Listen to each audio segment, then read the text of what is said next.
So we were always looking for ways to truncate that process.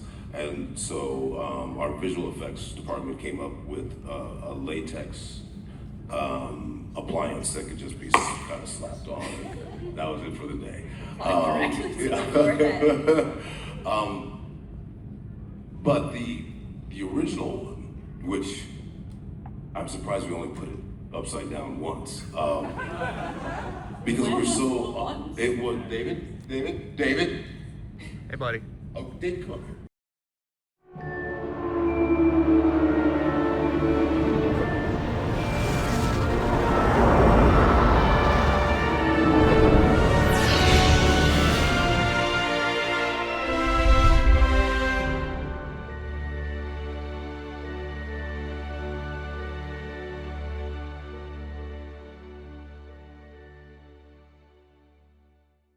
Greetings, everyone. Welcome to Dial the Gate, the Stargate Oral History Project. My name is David Reed.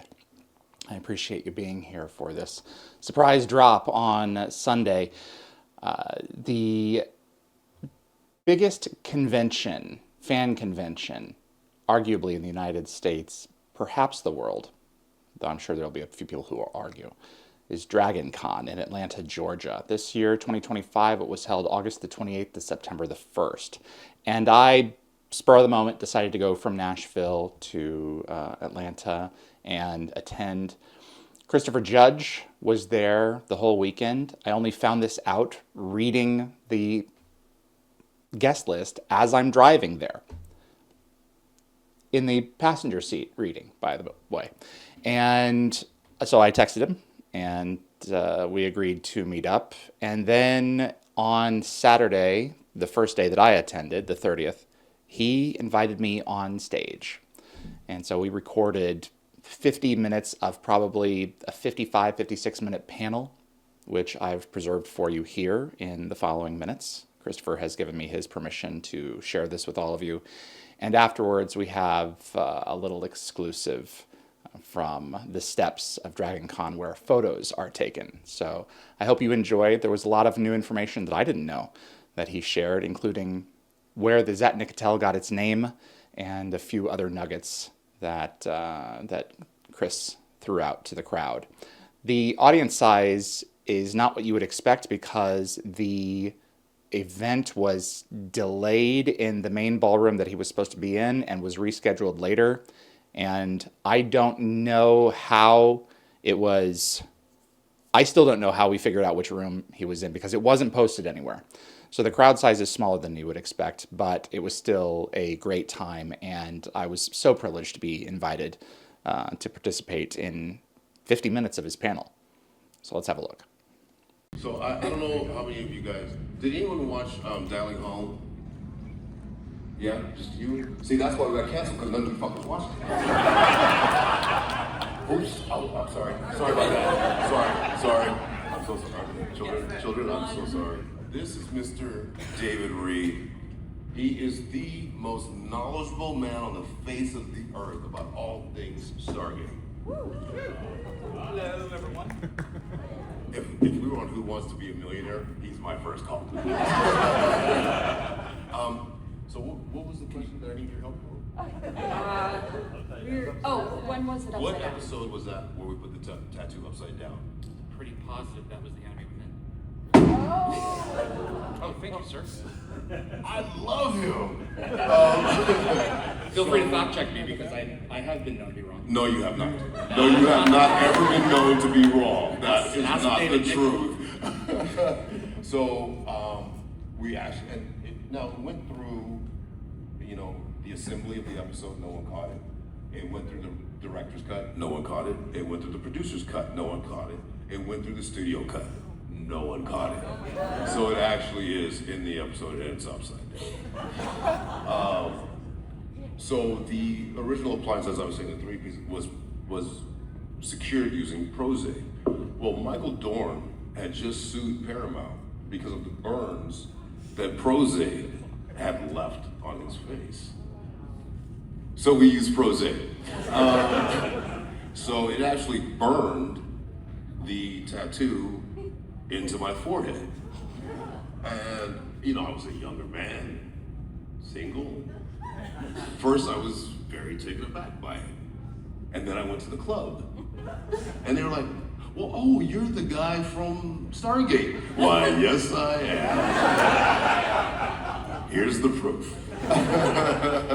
So once we ended up using beta bond, which is like when you go to the hospital, you have a cut or something, they don't want to do stitches, they use beta bond. Well, all of Hollywood discovered beta bond at the same time. So the problem was you could no longer get it in hospitals because the companies would charge Hollywood 3 times what they would charge hospitals. So you couldn't, for a long period of time, you couldn't get it in hospitals, which is ridiculous. But yeah, so that's Okay. Thinking about the 4 episodes that you wrote, what was the process for that? Was there a writer's room? Did you have to pitch and then redo? Like, how did that go? well. May I Please do. help to you this one? It'll sound better So, coming from you. if I may, is it Sammy? Yeah. I'm David. Hi. So I was a huge fan of the Changeling, and so I was like, oh, this is a great concept. Christopher, I had so many ideas about this, about the sharing the symbiote back and forth, What was your impetus for this amazing idea of an episode? And it was just a very simple answer. I wanted to slide down a fire pole.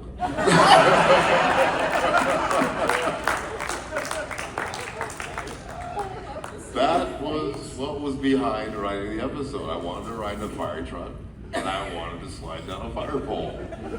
So everything for the episode was built around that. And did you tell that to them when you first pitched God, it? no. No. I had gone in to talk to Brad because we had 2 writers who really wrote the Jaffa episodes. One was Damien Kittler, and one was Peter DeLuise. So as Kittler actually left to do another show,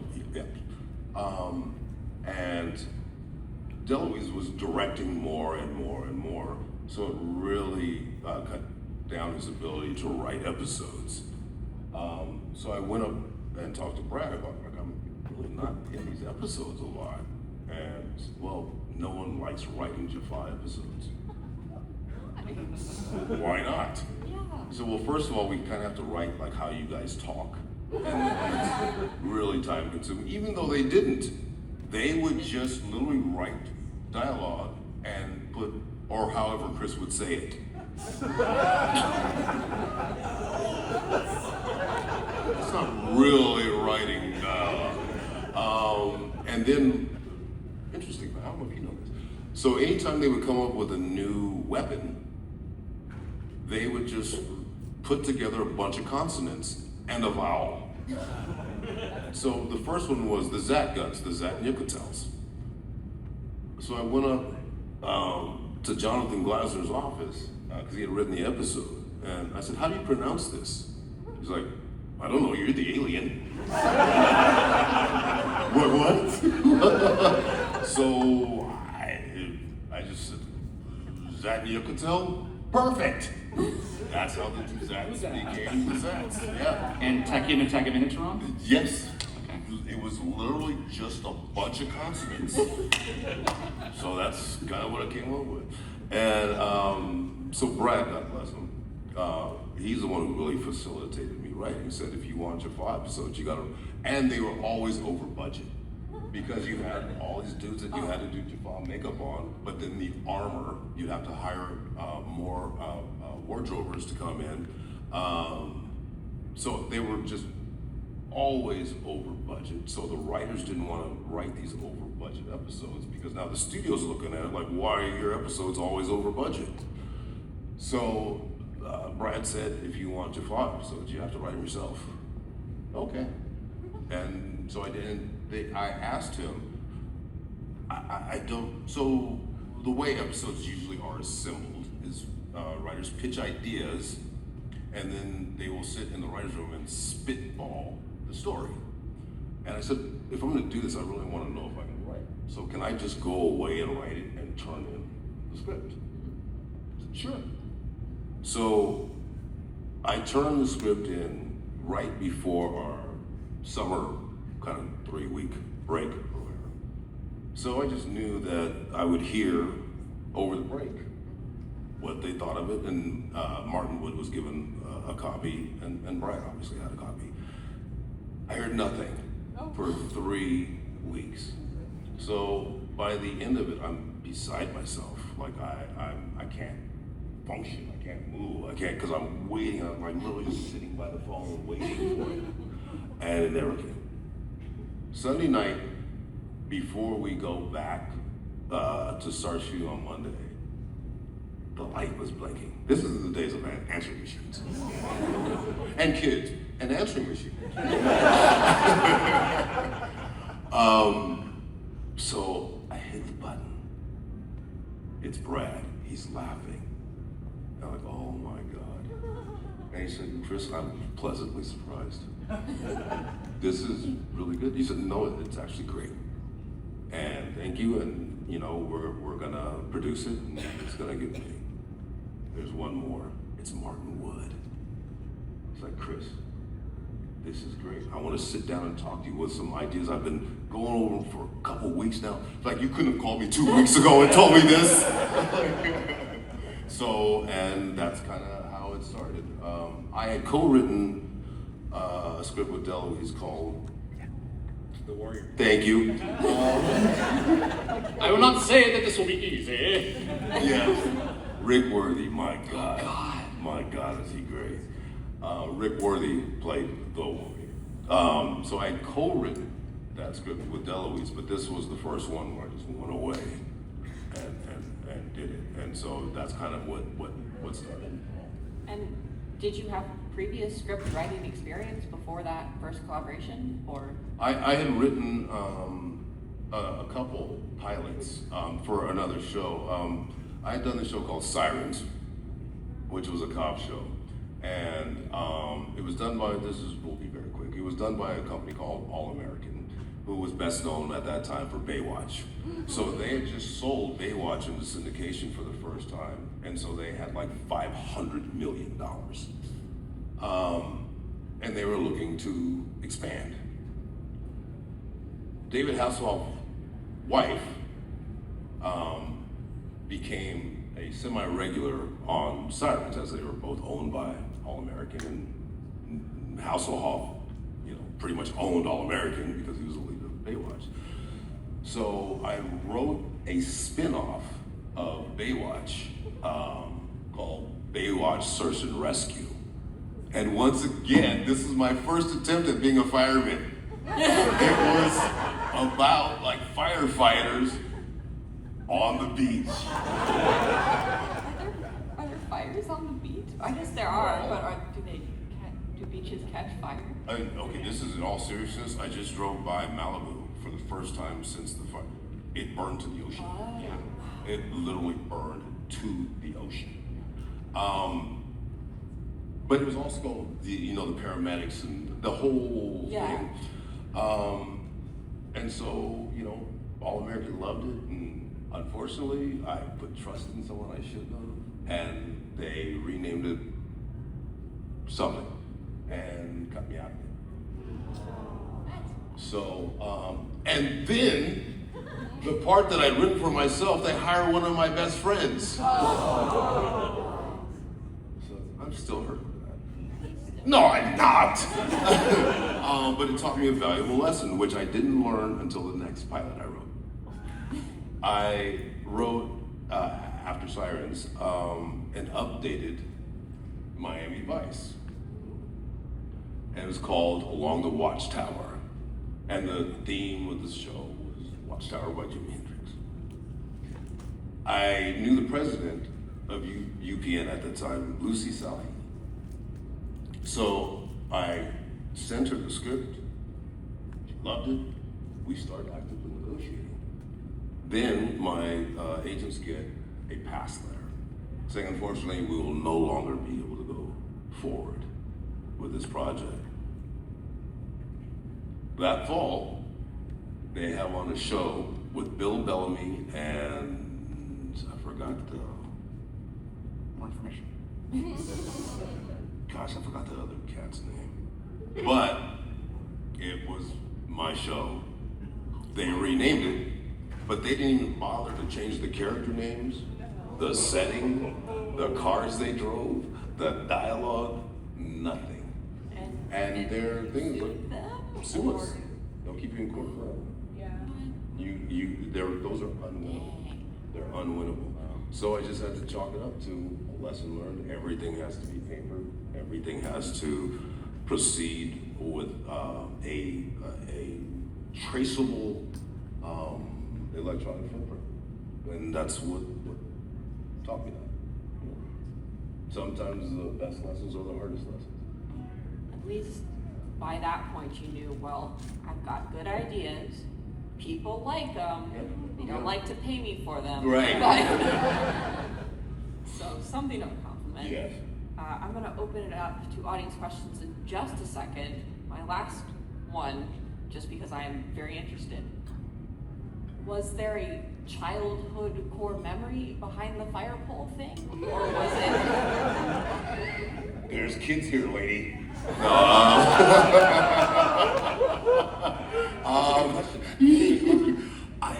Don't be dirty. No, it's actually not. In fact, it's rather, it's one of those memories of, I moved to a brand new neighborhood when I was very young with my family. The company that built the houses put in faulty water heaters. So house after house, the water heaters would blow up and the houses would burn down. My best friend at the time,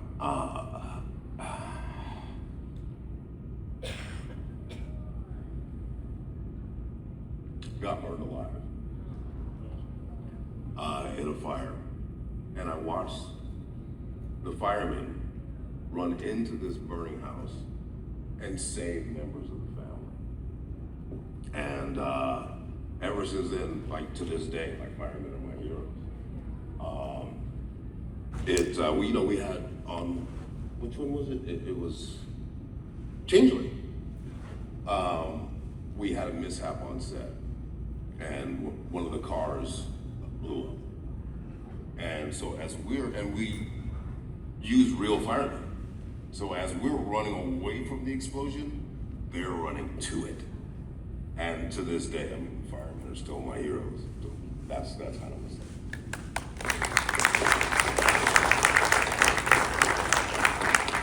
I'm going to open up the mic to questions now. And also a reminder, we do have a Discord. If you would like to ask your questions that way, I will read them out.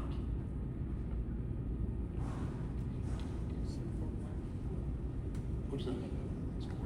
And actually, for our first question, I saw right here next to the mic, if, Dad, could you grab the mic and bring it down to the person who's right behind you? And we'll let them have the first question.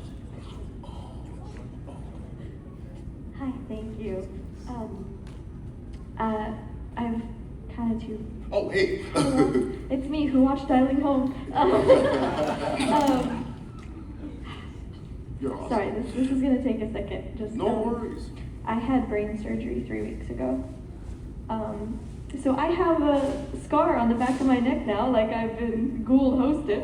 Oh. Fun fact. You know what I love about this gathering of this wonderful thing called drag? We can find positivity in everything, can't we? Even reality, so any Machiavellian tendencies, Not yet. desires to change, to take over the world. Delusions of grandeur. Yeah, I'll just get the mic first, maybe. But I've been watching Stargate since I was 8 years old, and it was my comfort show in the hospital. So I've been watching for the last month Stargate, SG-1, just all the time. That's my best friend, she can attest.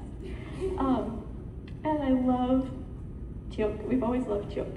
I have 3 brothers, and we love your episodes are our favorites. So I wanted to ask about them, and I wanted to know how much control over the Jaffa lore you ended up having. Pretty much the real kind of person who really steered a lot of it was Deloise, was Peter Deloise. He had played an alien on Genetically engineered life form sequence. Dagwood. Wow. Teal'c and Dagwood are kindred spirits. So they Yeah. really, he played Dag and he got Teal'c. So Yep. And, I first met Deloise on 21 Jump Street. So, we had known each other for a very long time, and he took a particular affinity to Teal'c and Jaffa. So the majority of Jaffa lore is from Deloise. Cool. Were there any, additions that you made that, stood out to you? Should I tell you? let's start it. It's great. Okay. Okay, so when we started the show, Teal'c didn't have a lot of dialogue, right? And this was by design. Yeah. When we got the first episode, he had these long monologues, and so he's talking way too much. Give him some mystery, so then everything he says is important. And so they did it, right? Much to my chagrin, they really took that to heart.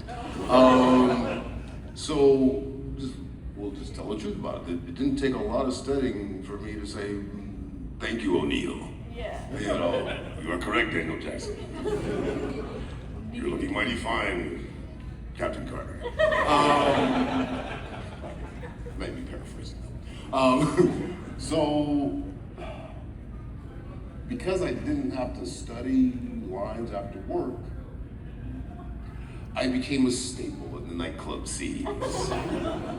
So oft, I would come to work with very little sleep, or none. So there would be these big scenes with everyone talking but Teal'c. Sometimes 6-7 pages. So when you have to do the master, then everyone's close-ups too, Shaza. It would be hard for me to stay awake. So the first time I got caught sleeping, Deloise happened to be directing. And I was knocked out. And I hear Deloise going, Chris, are you sleeping? Because that's the way he actually talks.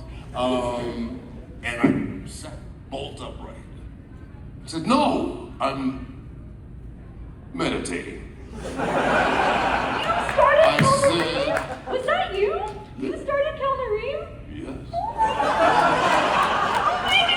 So I said, and I just was in damage control mode. I said, why would I be interested in what these Earth people are talking about? I have left my people. I have left my, and I'm getting more and more amped up because I'm starting to believe it. I've left my wife, my child. Why would I care about what they are talking about? I hear this, oh, sorry. So the next episode, they have built in Kel'no'reem. So it starts with one candle. By season 5 or 6, the entire set would be lit. There was no artificial lighting. It was hundreds of candles. And the entire scene would be me just sitting there meditating. Chalk up one for the little guy. Okay, I'm gonna pass the microwave, but one last thing. I'm an author, and I just published this little book that has the main character that has the brain condition that I had. I've signed this for you. Can I give it to you? Oh, darling, absolutely. I'll come down and get it.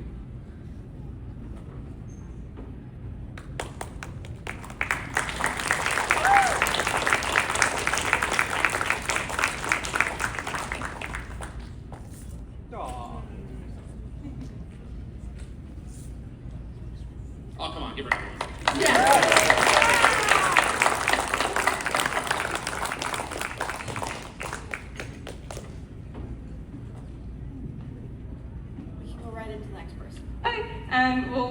question? Was already answered. No, good. But I did have another. Your son in the show was really impactful, had a lot of emotion behind it, and I wondered how that affected you playing Teal'c forward. Did that give you more emotional depth? And is that something from your personal life that you added in? Well, the direction of Teal'c was very amorphous in the beginning. So I kind of wrote my own backstory. And the backstory that I built for myself was that I had left a wife and child. And it just so happened that kind of was what they were thinking.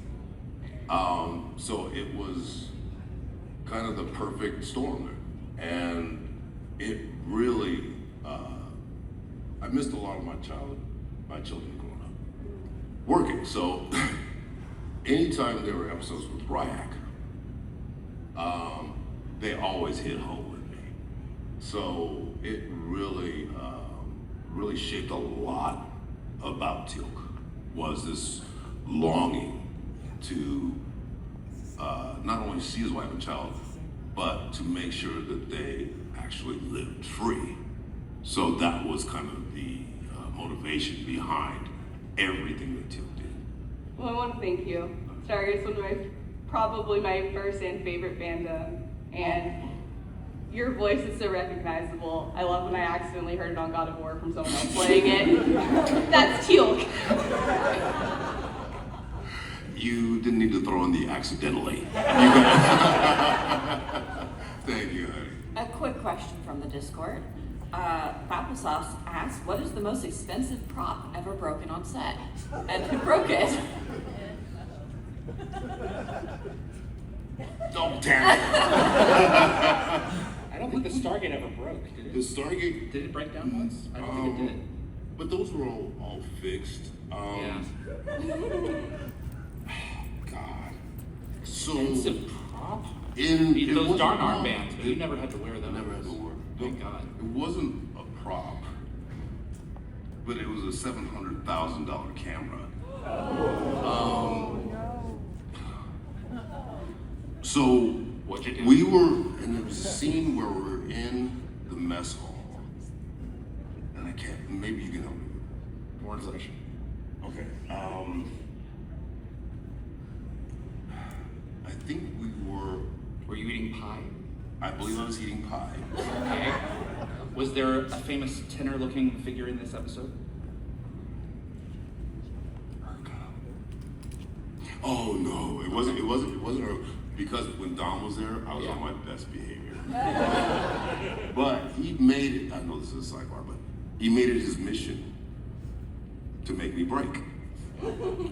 Well, when that's Dom DeLuise's mission, that's probably gonna happen. That's why I'm in Ergo so little, because I couldn't stay in character. Every scene, I would break. And he would do the scripted dialogue. But then he would look at me and go,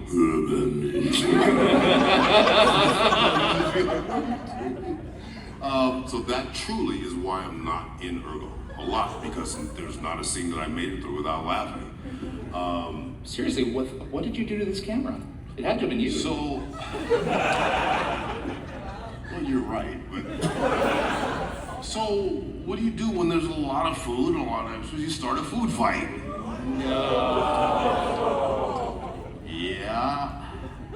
So there was pie, mashed potatoes, and stuff that got inside this camera. Yeah. That one, I was in the doghouse for a while after that one. So yeah, it ruined this $700,000 camera. So there were no more food fights after that. But yeah, but prop-wise, gosh, I'm trying to, we really didn't, the staffs used to break all the time. So we had 3 different versions of the staff. We had the ones that we really couldn't use that were lightweight, but you could see. We had the heavier ones that didn't do that, but they were so heavy that a lot of the background couldn't carry them for very long. That's me to sing. Me strong. And then we had the ones that actually fired. Well, those were the most delicate of all. So they would work 2 or 3 times and then they break and we'd have to break new ones. So we had hundreds of those. And hundreds of the kind of rubbery, those ones. So it probably was the staffs. For a lot of staffs. That, if you had a lot. yeah, probably the staffs.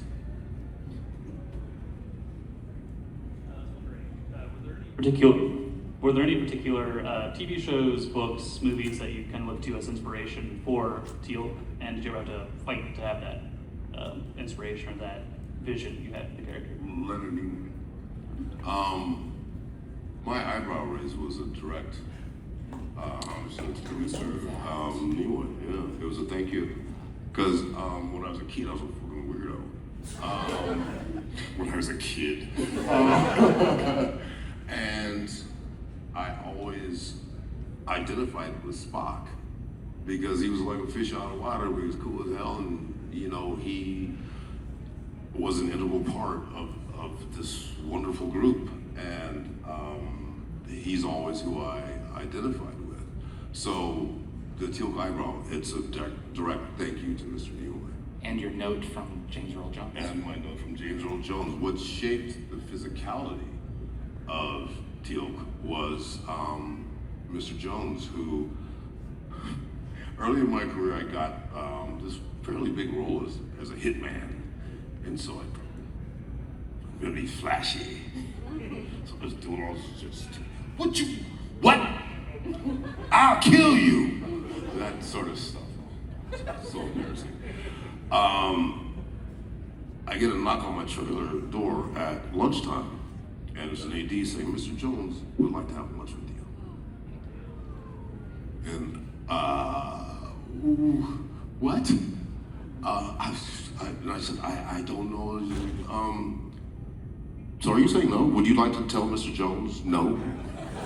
I'll be right there. So his speaking voice is very different than his performing voice. He's very soft and gentle and almost speaks a little higher volume-wise than a whisper. And very gentle, he talked to me about acting. And the thing that always stuck with me, he said, never move unless you have to. Unless there's something so dramatic or something that hurts you so emotionally that you have to move to be okay. And that's kind of what I live by. I never move unless I have to. So, yeah. Absolutely, brother. Gonna do another from Discord. Aaron asked, Joe Flanagan of Stargate Atlantis stated that SG-1 Sat was like the patients running the asylum.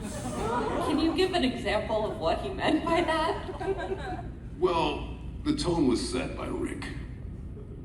And Rick is great. He's got one of the great senses of humor that I've ever met, but he's also one of the most intelligent people I've ever met. He and Michael Greenberg were business partners. Their company was one of the co-producers of Stargate. And early on, maybe it was even our first day on set, I'm not sure.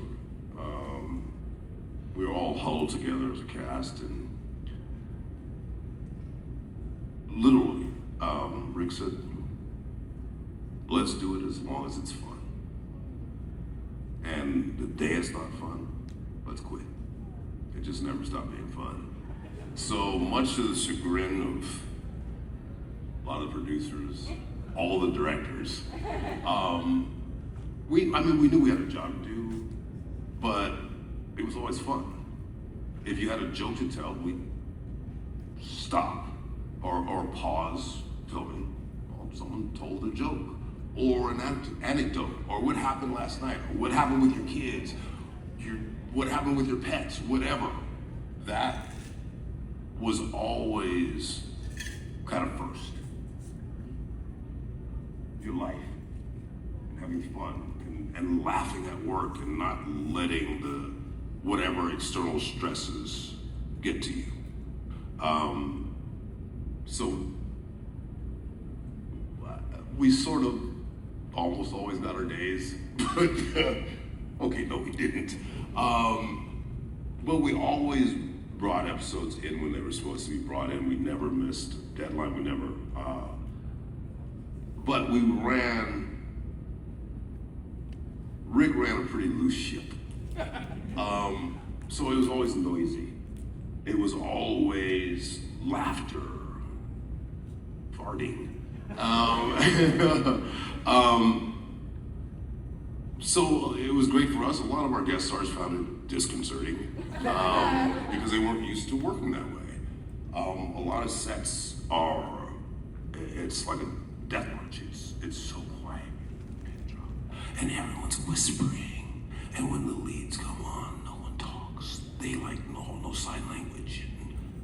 That's not the way Stargate was. It was loud, rambunctious, and fun. So when they started Atlantis, the producers were determined, we're not gonna allow this again. So they ran a tight ship over there, and there was very little laughter. I'm sure there was some. There was a lot less joy. Yeah. Wow, that's very diplomatic of you. There was a lot less joy. They got the work done. Yes. Yeah. But there's two ways to work, Yeah. and that's the way I don't prefer. Nor any of it. I mean, God of War is very much like this. It's modeled on the Stargate set. It's loud. It's noisy. There's music. There's when there's time to be serious, it's time to be serious. That's not all the time. So when I didn't know that about Atlantis until I did Atlantis, and a lot of their crew had come over from SG-1, and I was shocked because it was quiet, and people are walking quietly and talking quietly. I'm like, who died? I will say this: the tone is set by the lead. Absolutely. And that's what I'll say. Absolutely. And I was just like, no. So for the week that I did, what was the name? Midway.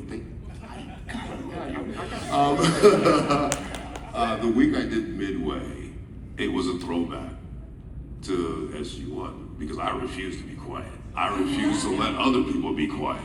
I refused to not have people have fun and laugh. And this is, no slight to Atlantis at all. I think they were happier working that way. They did their own thing. And, but I couldn't work like that. But they did it very well. But there was quite a difference. Yeah. Did I answer your question? That was technically a Discord question.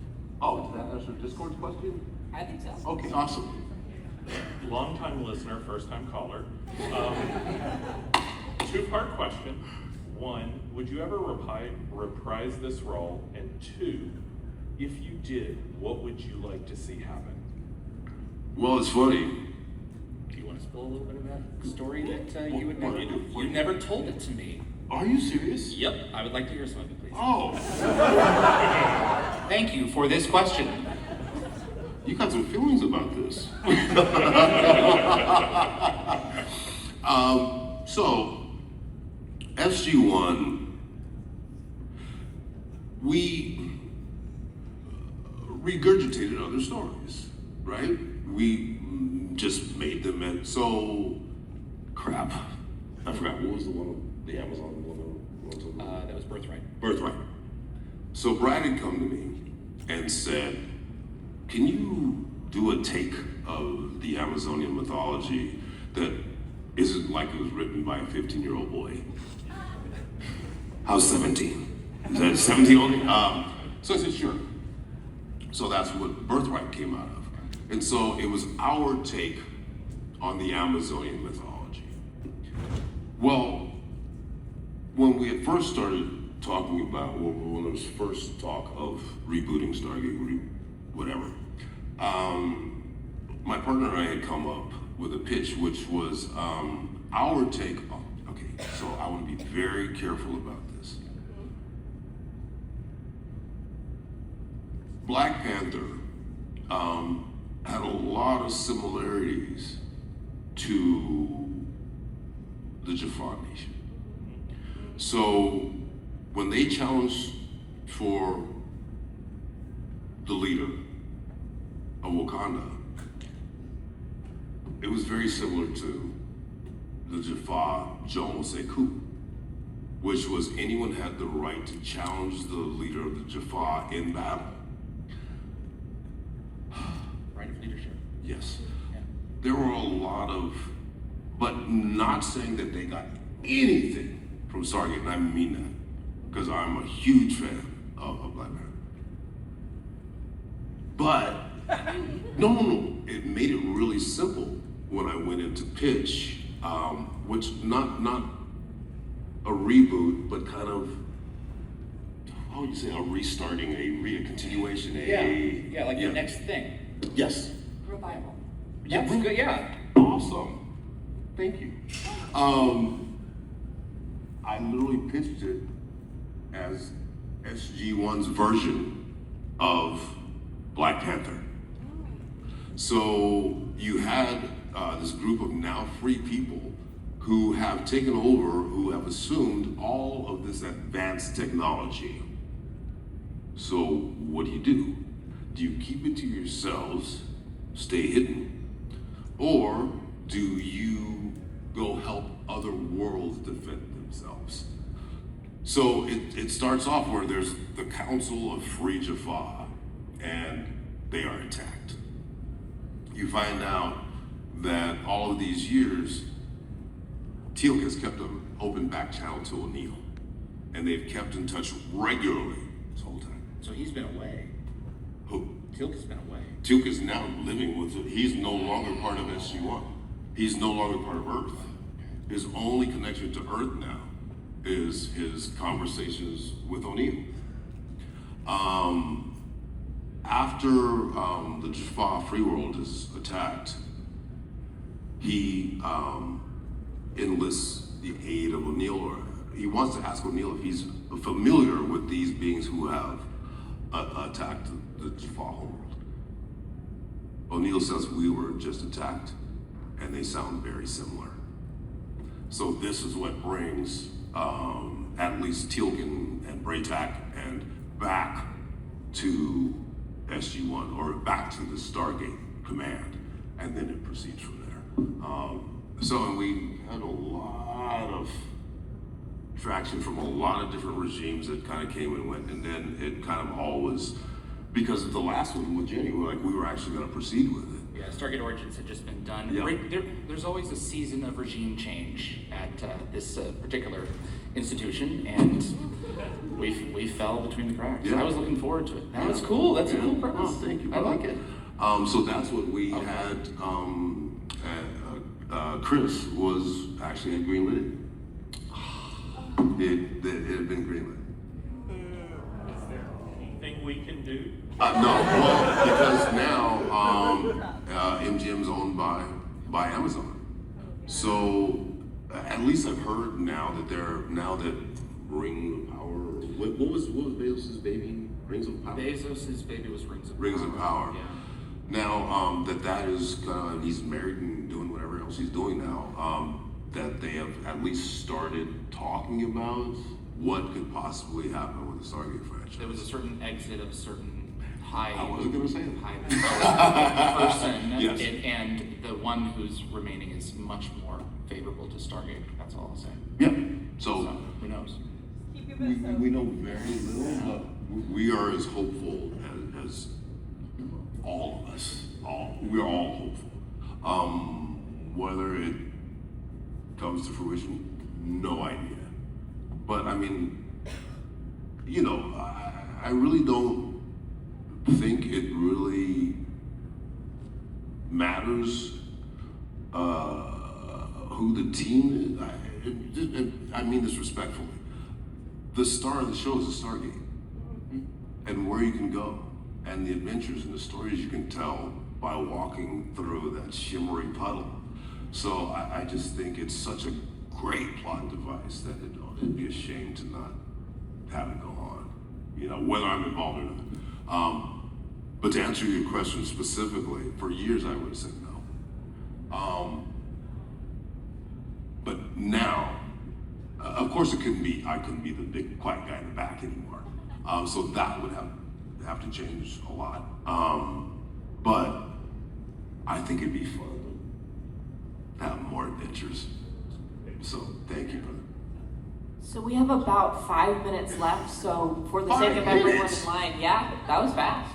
Wait, we get rescheduled by, We and so we have whole time hour. constraints? Yeah, because the other panel after us also got rescheduled from the same time. Oh, well, let's reschedule that panel. Anyway. So we're gonna try and get through as many questions as we can, so Yeah. ask and answer quickly. Wait, can you hear me?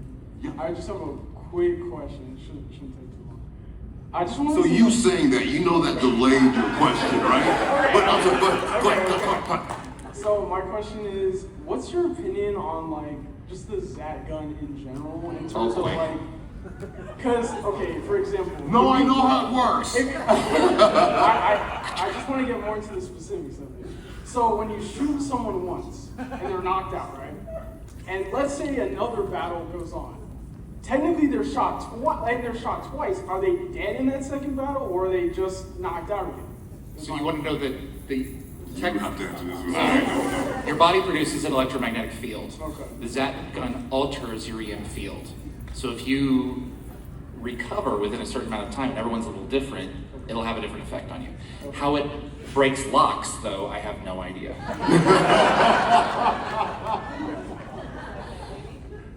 That's the authority right there. I love you, boo. Since your voice is considered so iconic, do you Wait, could you say that again? Because your mic didn't pick that sorry. up. Since your voice is considered so iconic, That's what I thought you said. do you have any favorite like exotic or esoteric words for when you're speaking? What do you say to your wife when Hey, easy there. when she's making dinner? Doesn't cook.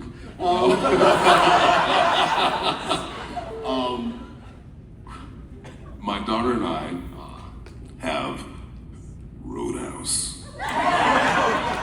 So that's when we know we seriously need to talk to each other. She'll either leave me a voice message saying, "Daddy, Roadhouse," or I leave her a message saying Roadhouse.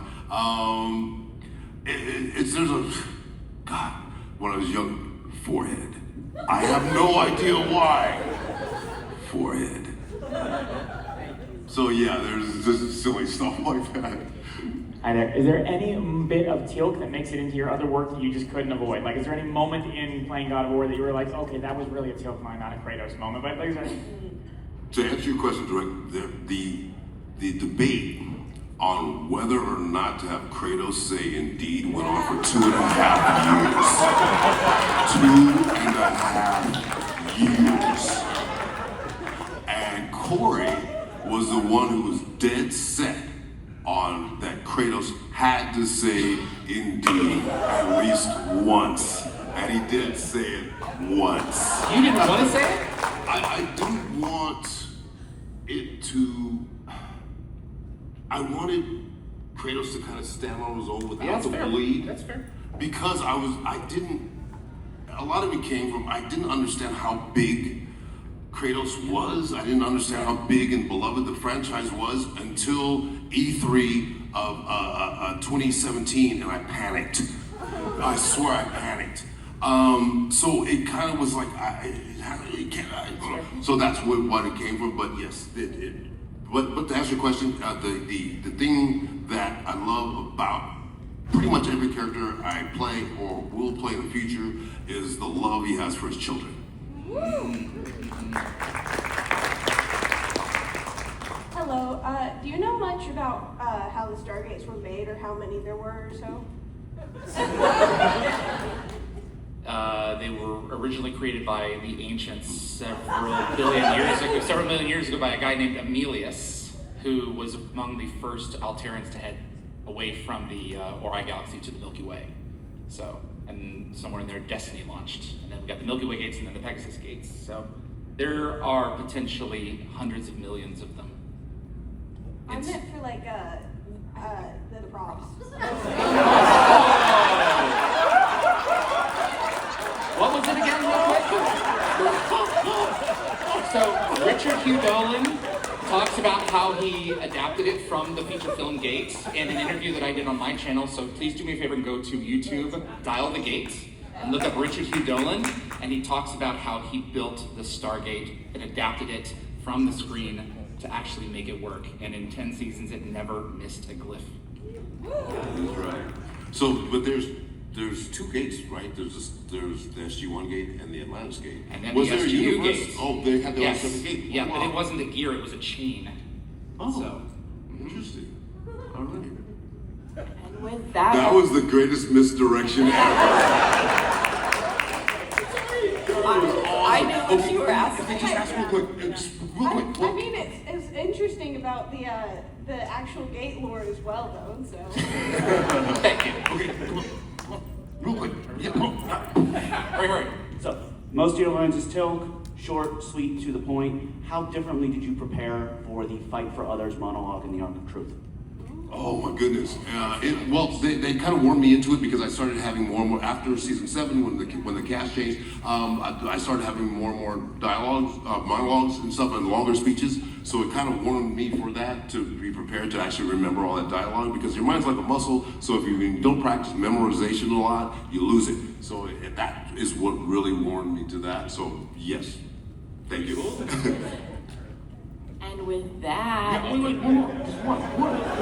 I have a lot of this. I just want to start off by saying you guys are awesome. Thank you for doing this, and everybody behind the scenes, thank you for making this happen as well. Really quick, just kind of open-ended question. I just want to hear your take. What is one of your most favorable memories, or some of your most memorable memories from filming on set that particularly stick out to you as being positive, or How much we laughed every day.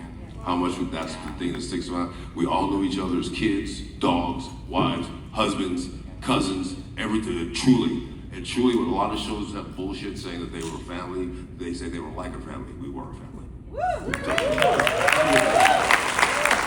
And with that, our panel is officially over. Thank you all so much. You've been a wonderful audience. Mr. David Reed! I have no idea how writing on the apps works when a panel is rescheduled, but if you can figure it out, please give us 5 stars, and if you can't, that's fine. Thank you. Bye, Chris. My tremendous thanks to Christopher Judge for making this episode possible, for sharing his memories from production, particularly the sliding down the fire pole and riding in a fire truck. That was true. I asked him when we were shooting Dialing Home, what was the impetus for the Changeling? He's like, honestly, I just wanted to ride in a fire truck. It's like, that whole thing came out of that? It's just funny how art and creativity works sometimes. My name is David Reed. You're watching the Stargate Oral History Project. As promised, let me show you some footage from the photo day for the Stargate cosplayers. Every cosplay group at Dragon Con gets a chance to get their photos on the steps at the convention center in downtown Atlanta. And here's the Stargate folks along with a special guest.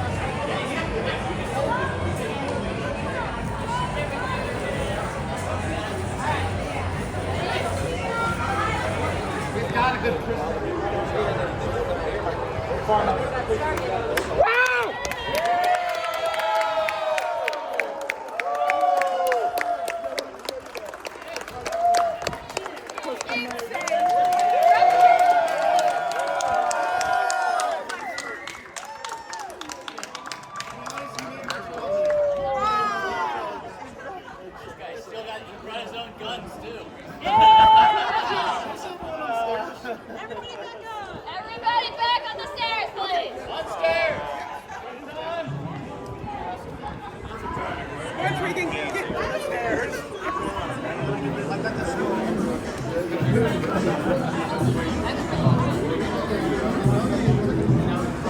You're gonna stay in the middle?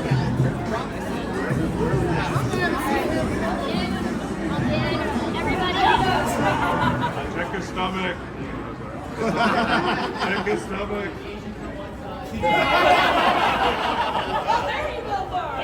Alright, I need everybody to go up and spread out a little bit. Need to see you. Flex because Chris is here.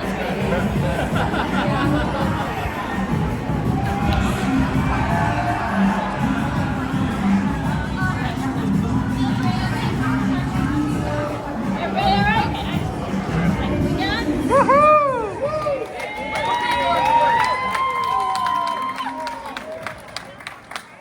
Thank you for coming.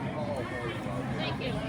Before we go, if you enjoy seeing Stargate content on YouTube and want to see more of it, please do consider clicking the like button. It does help with the show and will continue to help us grow our audience. Please also consider sharing this video with a Stargate friend, and if you want to get notified about future episodes, click subscribe. And giving the bell icon a click will notify you the moment a new video drops, and you'll get my notifications of any last-minute guest changes. And the clips from this episode may appear over the course of the next few weeks and months on the Dial the Gate YouTube channel. My appreciation for my staff has no bounds here. My production team, Anthony, Kevin, Summer, and Bryce, you guys make these shows possible. My moderators, Anthony, Jeremy, Kevin, Lockwatcher, Marsha, Raj, and Jacob. Big thanks to Matt Eagle SG Wilson for his amazing opening sequences, and Frederick Marcoux over at Concepts Web, who keeps dialthegate.com up and running. We have a few more surprises heading your way before we wrap up this season, and there's still a bunch to be scheduled that I'm working with. I'm actively pursuing 5 or 6 right now. We're in talks just to finalize some dates. I know that we have Ty Runyon scheduled for the 4th, is it the 4th of September? Let me double check this here real quick. He played Dr. Robert Kane in Stargate Universe. Really looking forward to talking to him because his character was really plugged into all the meta stuff that was happening when he was left behind on the Obelisk planet. Robert Kane, Stargate Universe, live October the 5th, 10 a.m. Pacific time. He's going to be taking your questions, so you Stargate Universe fans out there, and you know who you are, come prepared to ask him some questions. He's already got his episodes, so I'm hoping he's rewatching them. My name is David Reed for Dial the Gate. I appreciate you tuning in, and I will see you on the other side.